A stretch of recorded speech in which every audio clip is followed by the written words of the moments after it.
words, Rio Ngumoha. Our 17-year-old has easily been the brightest light this season, and the best part is that he is only going to be better with time. But when it comes to the team as a whole, a lot of fans were still left wondering, were Liverpool actually that good, or were Fulham just that poor?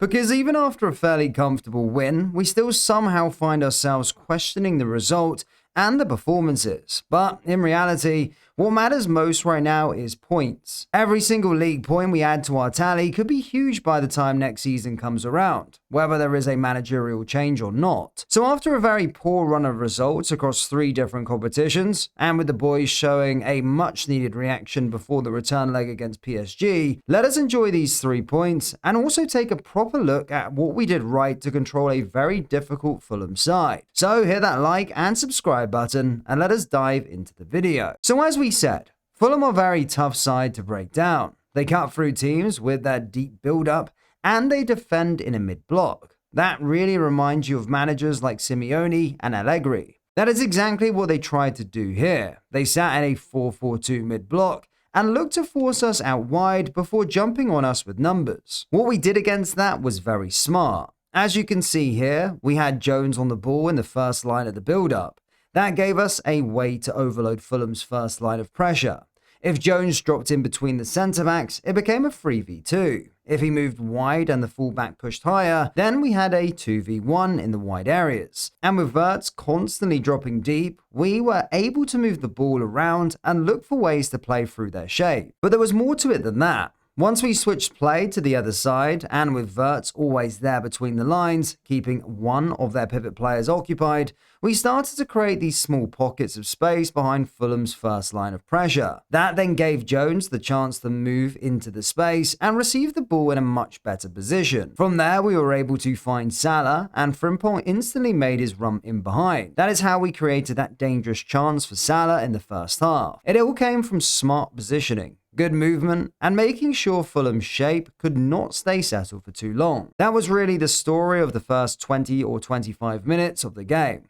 We were not brilliant by any means, but we were still the better side both on and off the ball. We kept causing Fulham problems with these 2v2 and 3v3 situations just outside their box, and you could see that our movement was asking them a lot of questions. On the right side, we had Salah and Frimpong linking up really well, with the right back making constant runs in behind and the Egyptian showing little bits of his creativity whenever he got the chance. That side looked dangerous because Fulham never really seemed fully comfortable with the movement. Then on the left, we had Wirtz and Rio combining with each other really nicely. In moments like this one, they almost won a penalty. But more importantly, they kept working the ball into areas where Rio could get into his favourite 1v1 situations. And boy, did that pay off. Here, Wirtz played the ball into Rio, knowing the teenager's quality and isolated situations against fullbacks. Our number 7 does not make a supporting run. Instead, he stops straight away and lets Rio stay in that 1v1 with the defender. And that was actually the right decision. Now let us zoom in and look at the magic Rio produced.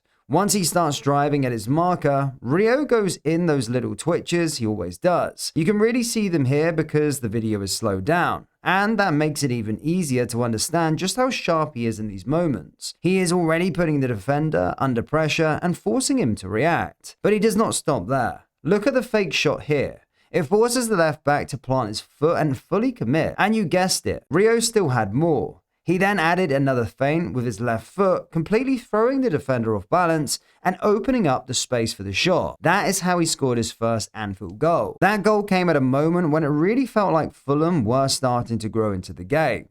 They were beginning to threaten us more, and we all know what usually happens when that starts to happen. More often than not, we end up conceding. Thankfully, Rio's moment of brilliance came at exactly the right time. It settled things down, lifted the team, and then just 5 minutes later, he was involved again with a pre-assist for Salah's curled finish to make it 2. From that point on, the game started to look much more like the kind of game we wanted.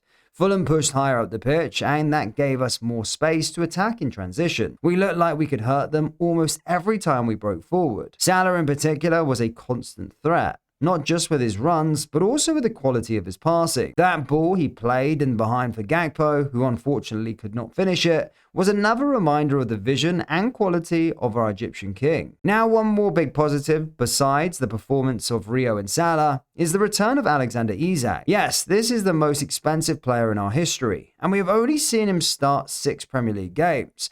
So of course, seeing him back out there is a huge boost. We can only hope that his injury problems are finally behind him, and from the look of his short cameo, it already seems like our number 9 is hungry and ready to make an impact. In this moment, he lays the ball off to Maka and gives us a quick glimpse of his link-up play. But what makes it even better is what he does straight after.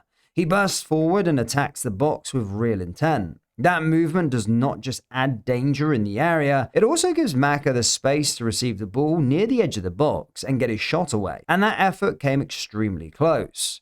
So in the end, this was a good win, and it's always better to sit here talking after 3 points than another poor result. The boys did what they had to do, there were some very good individual performances, and of course, moments like Rio's goal are the kind of moments that every fan loves to see. But at the same time, let us not get carried away and act like this result suddenly means Liverpool are fully back on the right track, because that just is not the case. The other half of the story is Fulham were not at their best. Yes, we had some good moments, and yes, we did certain things well, but Fulham also helped us out a lot with their poor execution. There were times where their passing was off, their decision-making was poor, and even in moments where they got into decent positions, they just did not make the most of it.